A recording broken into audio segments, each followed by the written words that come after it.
सहनाववतु सहनौ भुनक्तु सह वीर्यं करवावहै तेजस्विनावधीतमस्तु मा विद्विषावहै। ॐ शान्ति शान्ति शान्तिः। सदाशिवसमारम्भां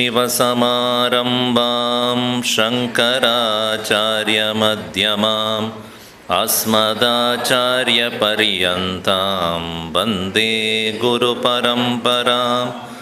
नारायणं पद्मभवं वसिष्ठं शक्तिं च तत्पुत्रपराशरं च व्यासं शुकं गौडपदं महान्तं गोविन्दयोगीन्द्रमतास्य शिष्यं श्रीशङ्कराचार्यमतास्य पद्मपादं च हस्तामलकं च शिष्यं तं तोटकं वार्तिककारमन्यान् अस्मद्गुरून् सन्ततमानतोऽस्मि। श्रुतिस्मृतिपुराणानाम् आलयं करुणालयं नमामि भगवत्पादं शङ्करं लोकशङ्करं। शङ्करं शङ्कराचार्यं केशवं बादरायणं सूत्रभाष्यकृतौ वन्दे भगवन्तौ पुनः पुनः। समस्तजनकल्याणे निरतं करुणामयं नमामि चिन्मयं देवं सद्गुरुं ब्रह्मविद्वरम्।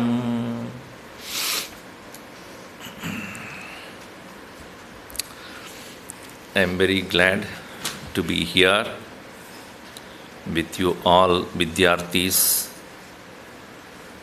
exploring the depth of Vedanta as a sincere study, and I am happy that you have been consistently learning. Now, before we begin this Catushloki Bhagavat, a small introduction to Vedanta from this book called Vedanta Chintanam, done by our Pujya Guruji. Not the entire book, a small portion of it.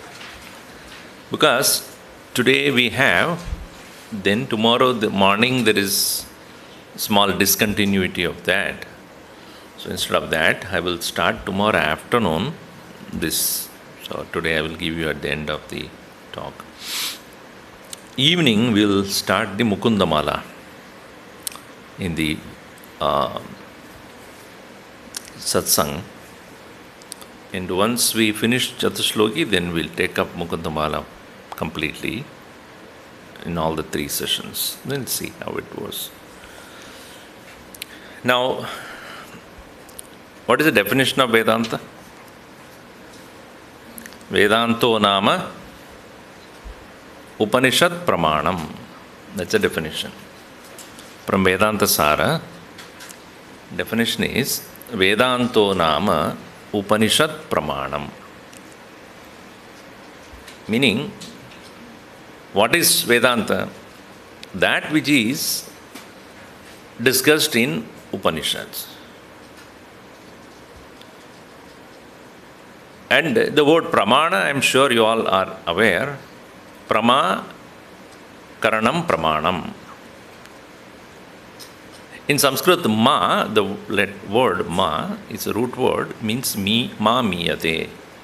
To measure, to judge, to understand anything. For example, if I have to show you something and ask what is the color of this flower, let us say. What is the color of the flower that is offered there? How do you know? Eyes. So, chakshuhu rupasya pramanam. So, eyes are the means of knowledge to know the color of a thing. Similarly, gandhasya, for smell, what is a pramana? Ears. Yeah?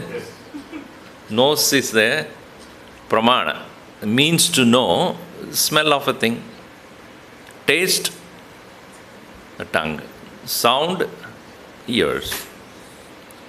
So, in the same way, the sense organs are meant for knowing particular field of experience.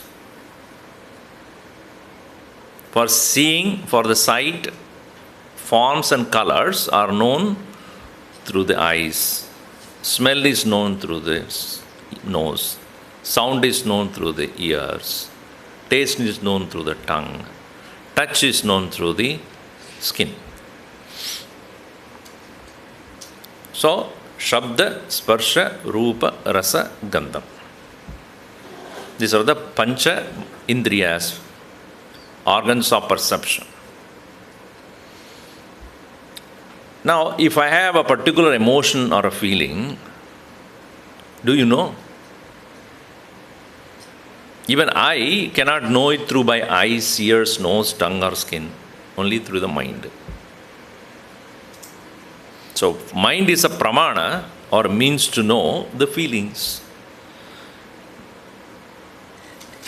Intellect is the means to know the ideas, thoughts, concepts. Now, that which is incomprehensible by the senses, mind and the intellect, what is a pramana? Ashabdam asparsham arupa vachayat tadarasam nityam agandha vacha.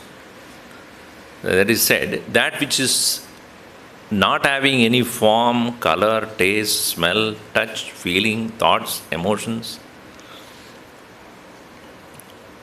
Is there a vastu? Yes. What is the pramana for that? Atindriya vastu vishaya tasya pramanam kim. What is the means of knowing of a thing which is not perceptible by the senses or the mind or the intellect? So one can say it doesn't exist.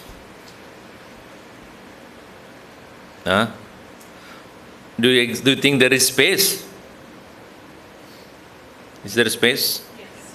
How do you know? How do you know? You can't see it. Can you see it? Taste, smell, touch. How do you know there is space? Huh? By inference, because things can be in space, so there must be space. That's inferential. No, but that also, if there are no objects at all, then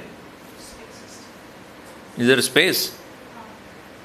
Because if you go by that argument, because objects are there in some, and that place which occupies, which accommodates all objects, is space. Avakasham dadati iti akasha. आकाश जो है सब सबका अवकाश देता है. That which giving space to be is called space. But that cannot be a definition of space. It cannot be known directly. Or even I have particular thought or an emotion, would you know it? Then how do you prove that I have that particular feeling? Or how will I prove to you that I have that feeling? How do you make you know? Huh? So, through the sense organs, one cannot know the feelings, emotions. Only with the mind. Similarly, a concept, right and wrong, cannot be known through eyes and ears, nose and tongue and skin. What is good and bad, can it be seen or heard or smelt or touched or tasted? What is success? Show me success. I want to taste success. How does success taste? Bitter, sweet? How does it smell? How does it touch? How does it look like? So, even success, a concept, an idea, that is known to the intellect, and everyone has got their own idea of success also. So as we go subtler and subtler, grosser means will fail. Grosser means of knowing will fail when it comes to subtler aspects of our experiences. That the subtlemost is the Paramatma, the consciousness. What is the means for knowing it? Shastra eva pramanam. Shabda pramanam. Therefore, Upanishad is a pramanam for Vedanta. And Upanishad is what is it's called Aptavakya. Men who have realized the absolute truth, when they spoke about it, in Kenopanishad also you have seen, na tatra chakshur gacchati, nava gacchati, no manaha, na vijanimaha, na vidmaha, na vijanimaha, yate dadadanu shishyad. Idi susruma purvesham etatat vyaja chakshire. You remember? What? So one teacher said, now you remember? What?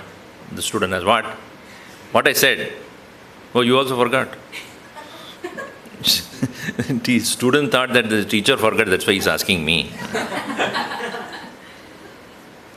So the teacher says, the eyes cannot reach there, na tatra chakshur gacchati, na vag gacchati, speech cannot reach there, na manaha, not mind, na vidmaha, na vijanimaha, vidmaha, not, I do not know, and I don't know how to teach you. Idi sushruma purvesham. This is what we have heard from our masters. Edat vyaja chakshire, this is how they explain to us. What? As what? Chakshushas chakshuhu, shrotrasya shrotram, manaso manaha, pranasya pranaha. As eye of the eye, ear of the ear, nose of the nose, mind of the mind. In that way. So that means it is there. It's not there. It is eye of the eye, meaning it is beyond the eyes. Ear of the ears. It is that which makes the ears able to hear. Yet chakshusha na pashyati, ena chakshumshi pashyati, tadeva brahmatvam viddhi nedam ididam upasate. That eyes cannot see, but by which eyes can see.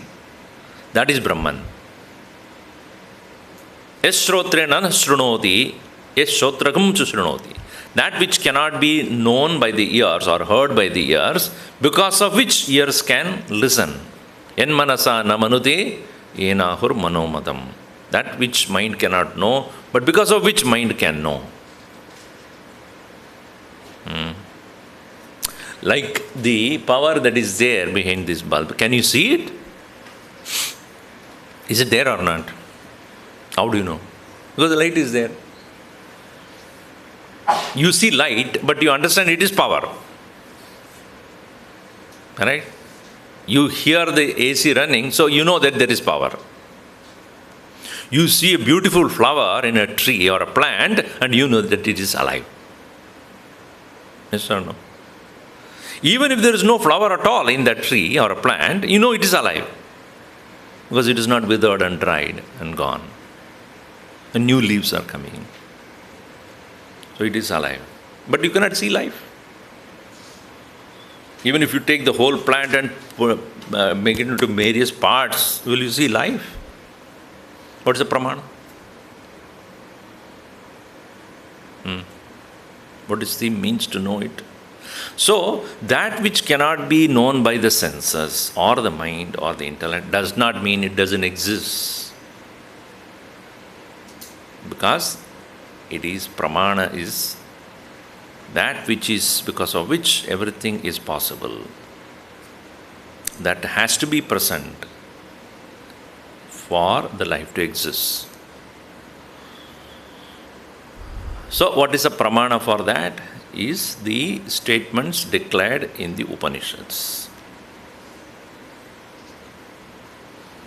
So, pramakaranam pramanam, that which can make us know, the means to know is called pramana.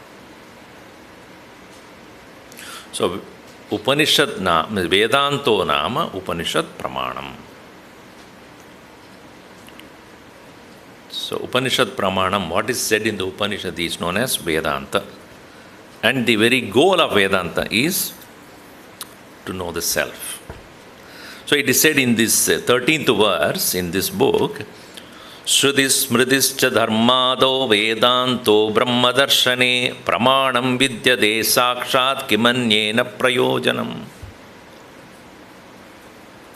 There are many scriptures that are there given to us in the Sanasana Dharma, broadly divided as Shruti and Smriti. Shruti Smritischa. Shruti is Vedas and Smriti is all the various associated scriptures written down by men of understanding later on to establish or give us the means and methods of understanding the Shruti. A Gita is called a Smriti, not a Shruti, because it is dated historically and it was given to us by Veda Vyasa, written down by him. Not Upanishads are written by him, it is unknown, the source is unknown. So Gita come under Smriti, whereas Upanishads are Shruti. Scriptures that have come to us through the lineage of teacher and taught. The source is unknown.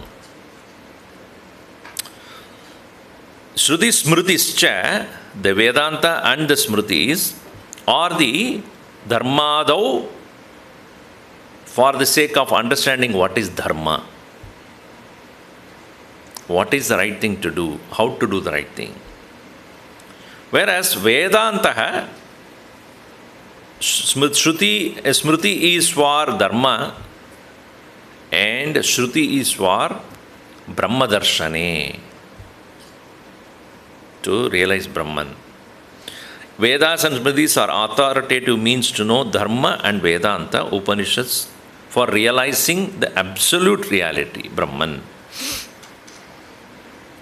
Pramanam Vidyade Sakshat. Therefore, they are called Pramana. Even right and wrong, perhaps it's relative with respect to the place where you are living, according to the constitution. Right? What is said to be right in one particular country may not be right in another place. So it is relative. There is no absolute right and absolute wrong. But what is the pramana for that? What is the means to know?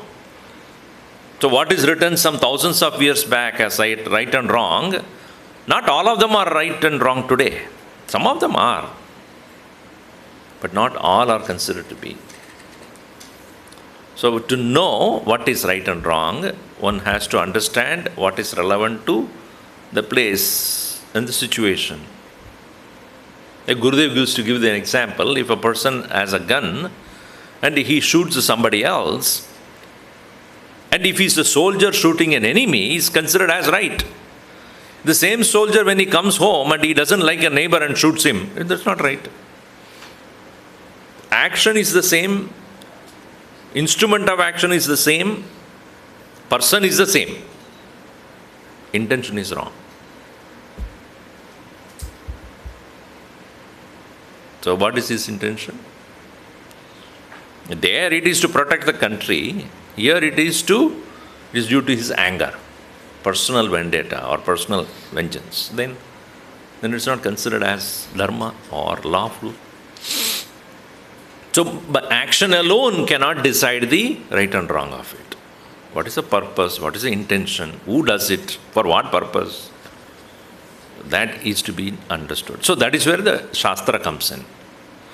In Gita also it is said, Tasmat Shastram Pramanante Karya Akarya Vyavastitao. Therefore, Shastra is the Pramana for you to know what is right and what is not right to do.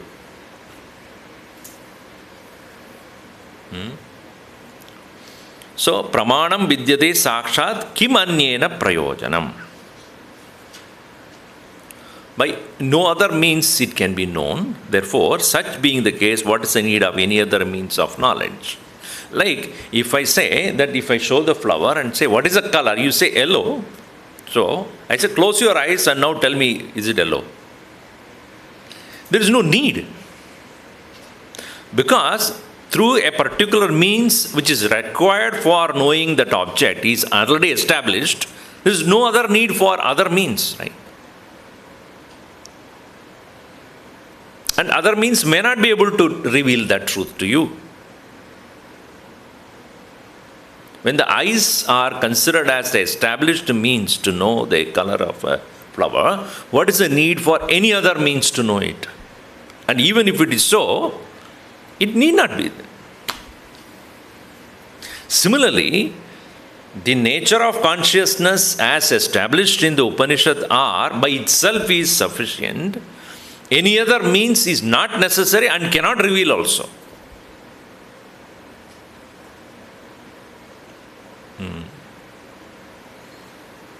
So, that is the reason why we need to know what is the pramana for knowing the reality. And once that is established logically, then there is no need for any other. Having said this, now, in the following verse, this particular text says, so if the reality or the Supreme Self, which is said to be the subject matter of Vedanta, is also known to be our own self. It's not something external to us. If that is the case, why is that it is not comprehensible to us? Why we don't know it? Or why we are unable to realize it? So that is a problem. So, a fact is given, a statement of fact is said, but if that statement of fact is not your experience, there is a problem. If you are not able to see a thing clearly, even though it is there right in front of you, well, others can see, let us say, and you are not able to see, then the problem is where? Not in the object,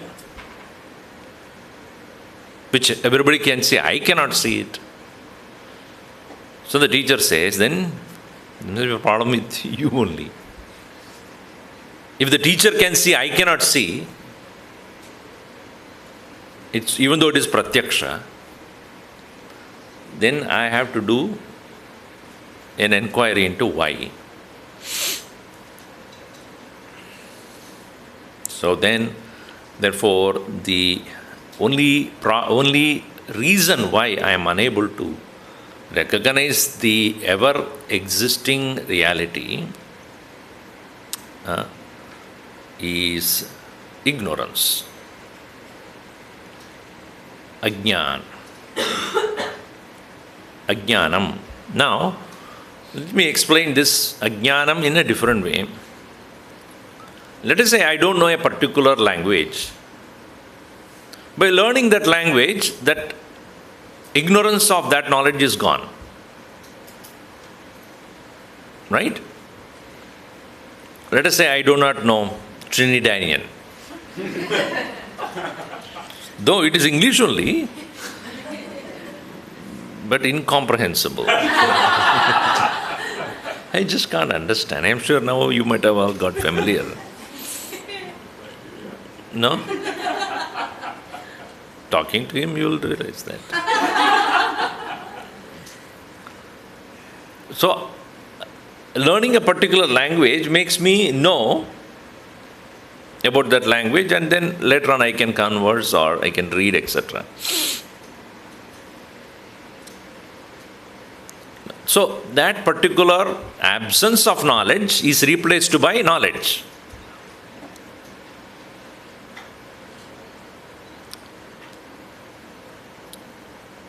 Can I say it is in the same way is the nature of not knowing the self? Let us say you introduce me to a person, X, somebody. I don't know about that person.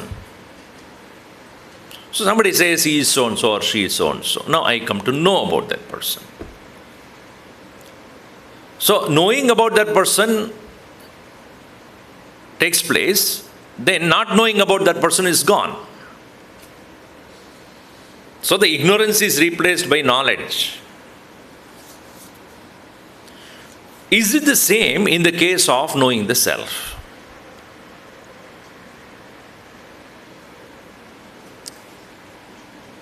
The Upanishads declare that that is not so. In Kevana Upanishad also you have seen. What?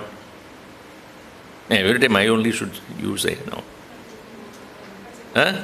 Edi manyase suvededi. If you think you know, you don't know. So you may be shocked. Yeah, I know. If you think you know, you don't know. Edi manyase suvededi no ne vededi. If you think you know, you don't know. Not that it does, it's not known. So the student also says, Naham manye suvededi. I do not think I know it. Oh, not that I don't know. What? Naham manye suvededi. No na vededi. Vedacha, I know it. So, not that I don't know, not that I know, I know. Those who understand what I say, they know it. Correct? So that means the clarity, the student wants to say it is not an intellectual knowledge.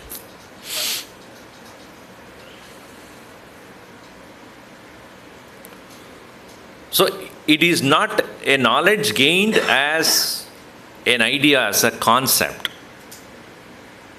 It is translated into my own experience. Then there is absolutely no doubt about it. If it is hearsay, somebody said so, still it is not my experience. Therefore, I may doubt it sometime. If I say there is power in that plug point, you may not believe it. But if you put your hand inside that, it's an established fact. Even if the entire world would say it's not, I know it. I know. Janami aham. I know it. Even if the entire world denies that there is no power there, I know it. Why? It's not my intellectual knowledge. Now I know as my own experience. So the experiential knowledge is referred as wisdom, vijnana.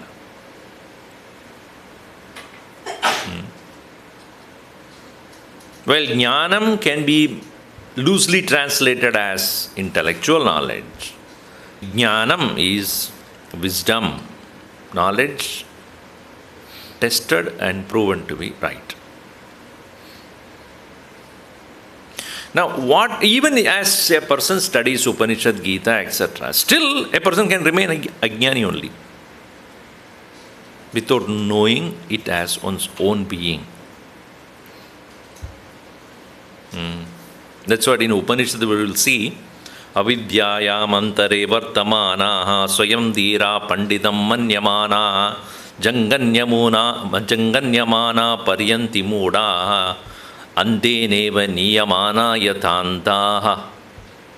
In Mundaka Upanishad we will see that those who are thinking that they know, while they really don't know, they are like blind leading the blind. While they only have intellectual knowledge, it is not their own personal experience, their words will fail. At the maximum, they can intellectually appeal to you, but not their personal experience. So the intention of the Upanishads or the Upanishad teachers are not to give intellectual knowledge, though that's the beginning. But the intention of the teacher is to take the student all the way up to making it as a personal experience. Aparoksha anubhuti. Apara aksha anubhuti. Anubhuti, experience. Apara aksha, not anymore as external knowledge, seen through external means. Para aksha. Aparoksha, therefore no more as vicarious external knowledge, but one's own experience. So what comes in my way in not being the self? Knowing the self is possible, but being the self is difficult. Why? That is where we understand the nature of ego. Ahankar. Ahankar, ego is that which does not allow even knowledge to become experience. So that is why it is said here in this section, Ahankarasya vigneyaha tadatmena hi jayate Dehadi virgunai sakam yo vibhadi tata tata. Ahankarasya vigneyaha tadatmena hi jayate. What is ahankar or ego? Ego is of the form of identification. Interestingly, all of us have ego, but not about the same thing. Earlier, when you had the hair, the brahmacharis, you had ego about the hair.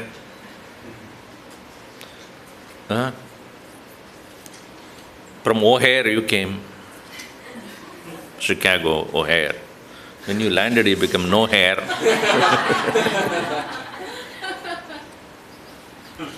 No hair.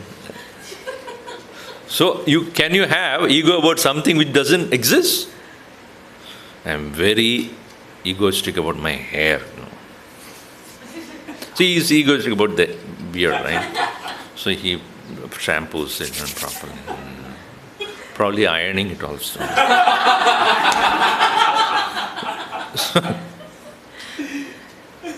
So, I am only egoistic about something which I have. And it need not be the same for everybody. Some may be egoistic about one's own appearance. Some may be about one's own learning. Some may be about one's wealth or authority or people that he has. It can be anything. It can be object, it can be experience, it can be knowledge, it can be physical body, anything. And therefore, your ego need not be about only one thing. Ahankarasya vigneyaha tadatmena hi jayate. What is tadatmya? Means tad atma idi manyate idi tadatmya. That is me. Tad Atma. That is me. So if a person has physical body ego he has Deha Atma Bhava. So Deha Atma Idi Bhava. That becomes Deha Ahankar. Ego about one's own body.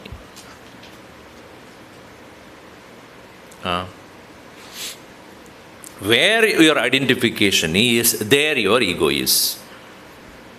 So Tadatma means identification. Where do you identify? What's your ID? Your ID is your ego. Your ego is not your ID. Your ID is your ego. And what is ID? Idea. So if I, who are you? What comes to the top of your mind? When I ask that question, who are you? Name. And name is associated with the form. The form is your ego, idea. About me, if somebody asks, who are you? So immediately I identify with my physical body. And I say, I am so and so, right? I am coming from this country, or this is... Whatever be the idea about yourself, that is your ego. So after Vedanta study, if you go, who are you? Brahman. But that, there will be a problem for others, you know. So you will say, I am Hetu Brahma. I am also Brahman. What about you? No, I am American Brahman. Canadian Brahman. Indian Brahman.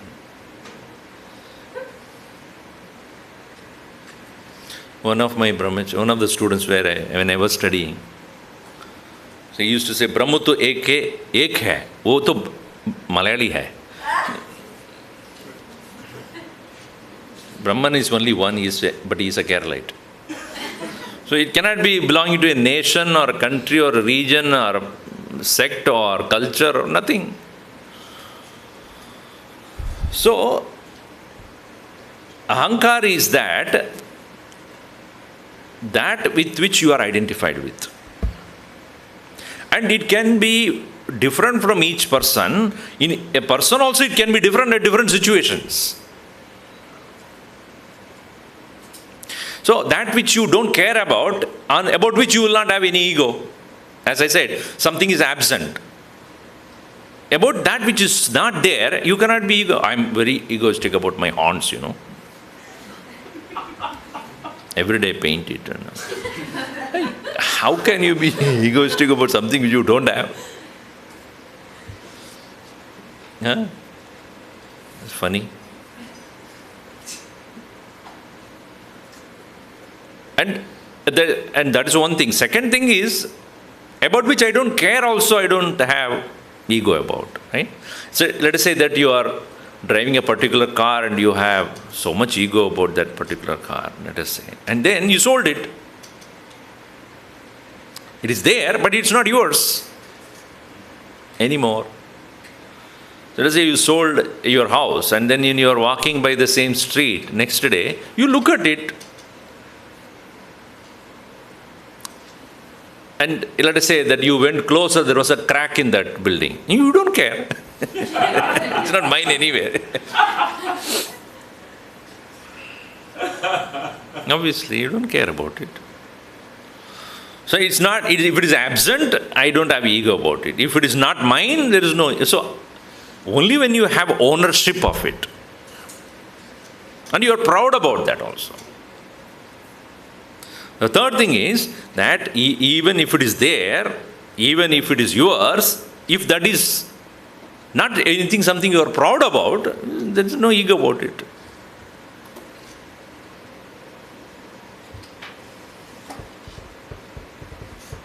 Many times, the parents, they want a son to be so and so or whatever. And that fellow has its own ideas and he becomes useless, let us say. Or he came to sandeepany, whichever is. So what is your first one doing? Oh, my first son, he is the CEO of that company, and there's a second one. So I don't have ego about something which I don't care. It's there, it is mine, but I don't care about it. I'm not proud about it. Then there's no ego about it.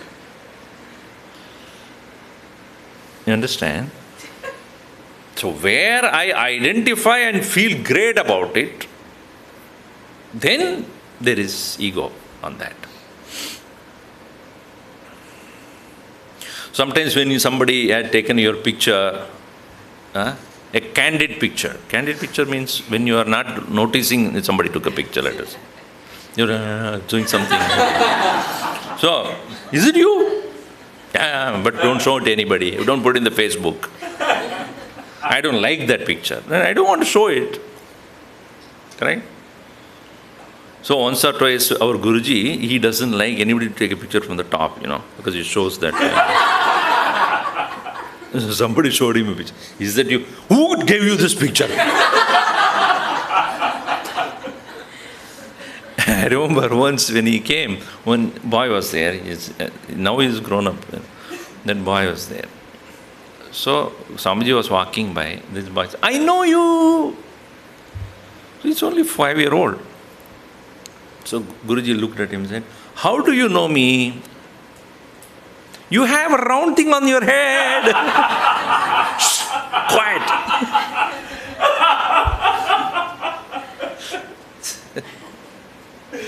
So that which you are not happy about, proud about, you don't want to be identified with that. If you have a friend and who is totally useless, a drug addict, etc., and say, are you his friend? No, nothing to do with me. I know him, that's all. So you are not proud about something and you don't have ego about that also. So that which is absent, you are not egoistic about. That which is not absent, present, but not yours. That which is absent, yours, but you are not proud about that. That also you have no ego.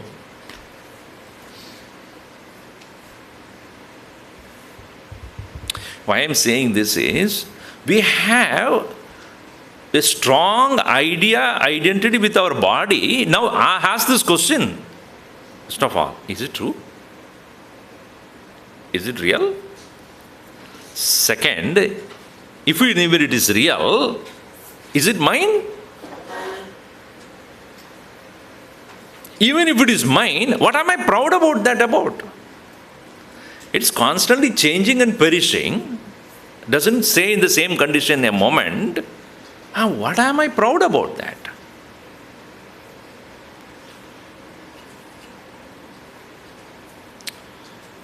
But problem is, we are. Dehadibir gunaihi sakam. Deha adibihi. With body, etc.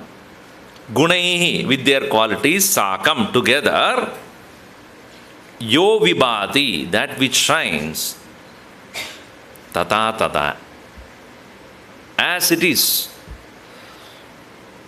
So, for example, when you are hale and hearty and, everything is going well with your body, you are happy about that. When it starts failing, some serious issues about the body,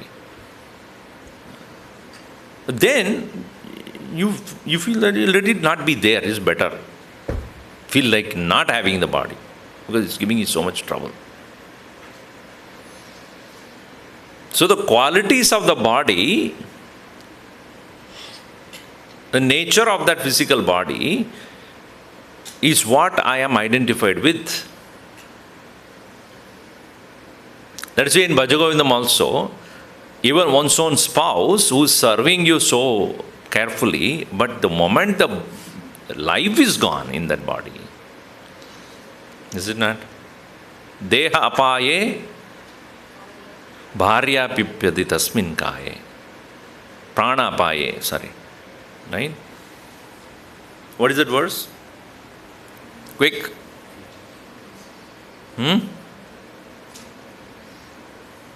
Yavat pavano nivasati tehe tavat pruchati Kushalam gehe gatavadi vayo dehapaye bharya bibhyati tasmin kaye. So long as prana is there, your own spouse, your husband or wife, whatever, they serve that. But the moment that is gone, the body is nothing but matter. It starts perishing right away there.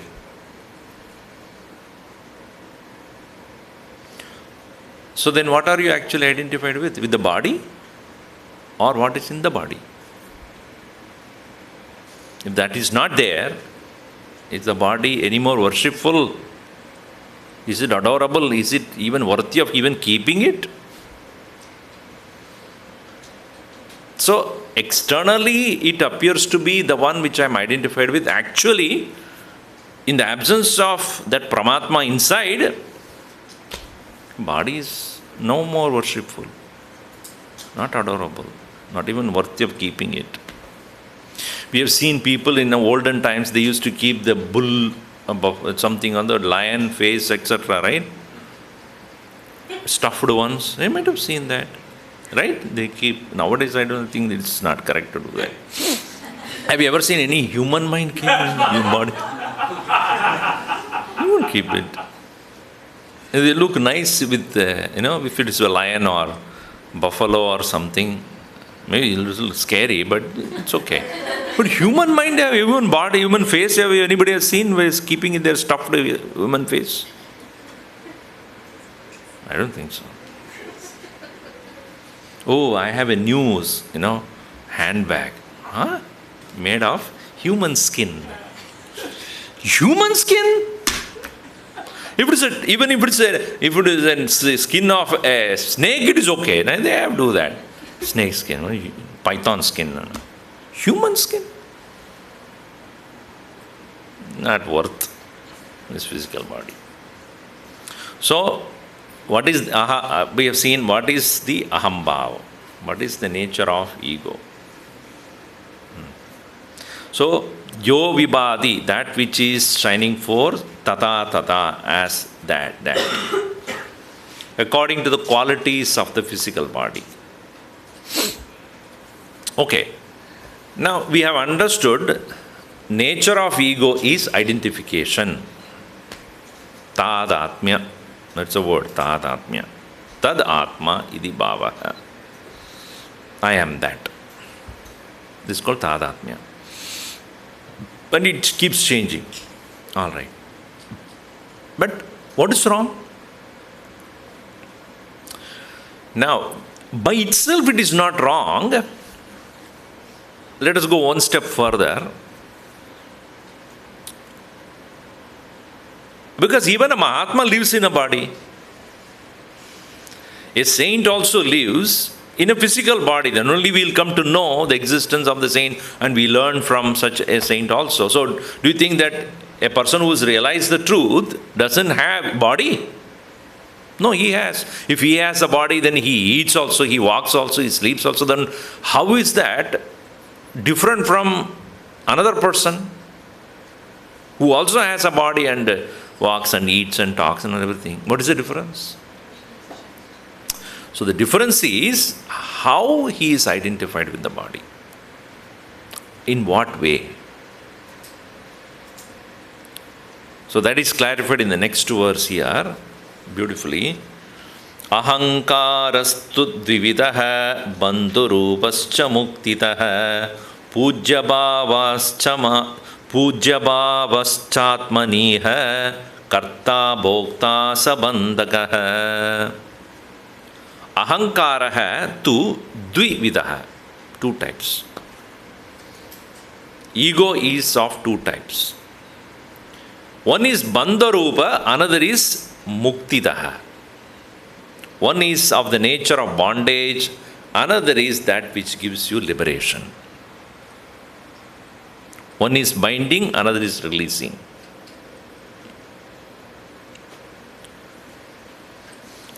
What is that which makes one bound? Which ahankara binds you? Pujya bhavaha. Atmani pujya bhavaha. adoration of the body, over importance that we give to this physical body, undue importance that we give to this, undue reality give to the body, in the form of karta bhokta cha bandhaka. That which comes in the form of I am the doer and I am the enjoyer, that is the bondage.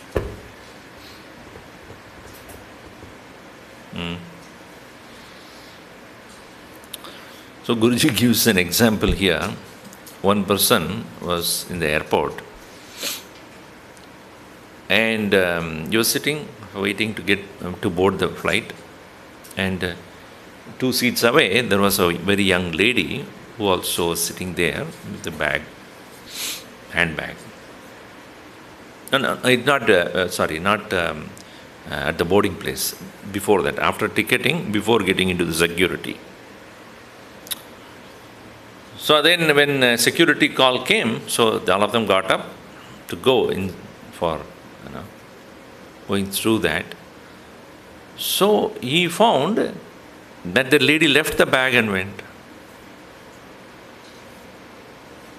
So he was very concerned, Probably she had another bag and she forgot this. So he said, I will take it. So he took that bag also, went through the security. So he puts his bag and went, and puts the lady's bag also. And he was looking for her, where she might have already gone. By mistake, she has not taken it. His bag went through the scanning. The second bag went through the scanning. And then they caught him. Wait, what is in that bag? Actually, I don't know. To the horror of that man, when you opened the bag, there was a gun there. Now, he cannot say it is not mine, because you only brought it. Right? So, avoid kartrutva bhava.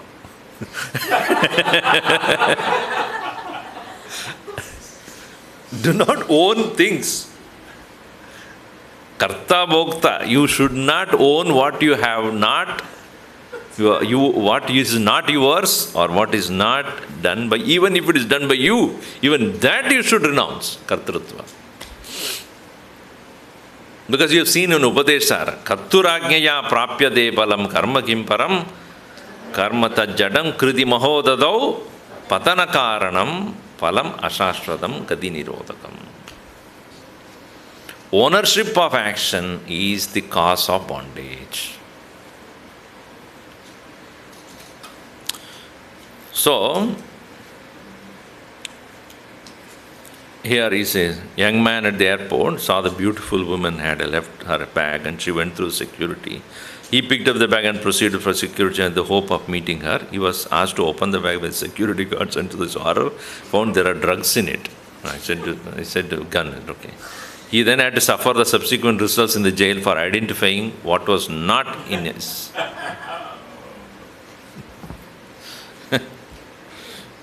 So, karta bhokta. This is the binding or binding ego. So, the entire Karma Yoga part of Bhagavad Gita is about that. You do your action, but don't own up the results. Tasmad asakta satatam karyam karma samachara. Asakto hi acharan karma paramapnodi purushaha. Therefore, Krishna says, asakto hi acharan karma kartum iha arhasi.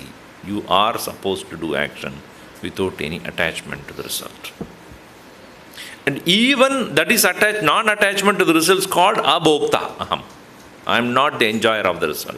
Even while doing the action, aham na karta.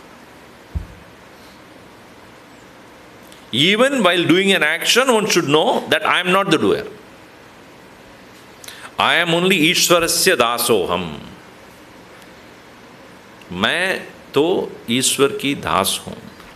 I am only a servant in the hands of the Lord. And I am just doing what He wants me to do so. That will release you at once. Ishwarasyaiva dasoham naparesham kadachana madirittam mochayati kamana karma bandhanat. Kamana karma bandhanat mochayati. Ittam madihi. This kind of understanding will release you from kamana, from desire and karma, from action. What? Ishwarasya dasoham. I am only the servant of the Lord. Na paresham kadachana, not anybody else. So I am only engaging in this world as per the dictates of the Lord. I have nothing to do. I have no desire to engage in any action. Every action that I perform is per the wish of the Lord. If that can be our way of doing things, then your action will not bind you. Even existence in this physical body does not bind you. And doing anything through this physical body also doesn't bind you. See, for example, every day when we do so many things, at the end of the day we renounce only. At the time of sleep, everything we renounce, even the physical body, right? Unceremoniously, without declaring to the world. Do you tell the world now? May the world know. I renounce this physical body for 6 hours. Do you? Yeah, it happens. You leave everybody, everything. Whatever you own, whatever you are familiar, whatever you are busy with, everything is renounced. And the result of which is what? Kasya sukham na karodi viraga. What joy vairagya cannot give. Every day we experience it. But the problem is, next day we pick it up again. So if our attitude has been in that way, nothing is mine. Everything is going on and I do what is necessary with no ownership of it. So if we can extend that same attitude as we do every day at the time of sleep, I do my best, leave the rest. Then that will become means to release oneself. So from identifying with the physical body, one shift the identification to Bhagavan. From boss to das. Right? I am not a boss. I am only a das. It's simple. Ishwarasya dasoham. I am only a servant of the Lord. So even somebody insults, somebody says something, so like you might have seen in Sadhana Panchakam also, right? Janakripa naishturyam utsrujyatam. Do not become a victim of neither the love or the hatred of the people. Neither the praise nor the censure of the people. Doesn't matter. Who cares? Tatakyam, tatakyam. Right? Somebody says, you're the most useless fellow. Tatakyam. You are the best. Tatakyam. Now both you should be. Now tell me what is best. No. Neither best or worst. Yeah. But that doesn't mean you do whatever you feel like doing. That is also not right. What is right should be done, but not with ownership of that. So, in brief, that Vedanta says that we are the self. It is not presently our experience. It's only vicarious knowledge, because everything in this world needs a means of knowledge, and that to know the pure awareness consciousness which we are, the means is Vedanta. Because it is otherwise incomprehensible by the senses and the mind, etc. even if it is me, myself, then why is that I am unable to experience it? What is that which is coming on the way? That which comes on the way is ego. What is ego? It is ahambhav or tadatmya, identification. This identification does not allow us to be free. So is it not then Mahatmas also live in the same physical body? How they are free?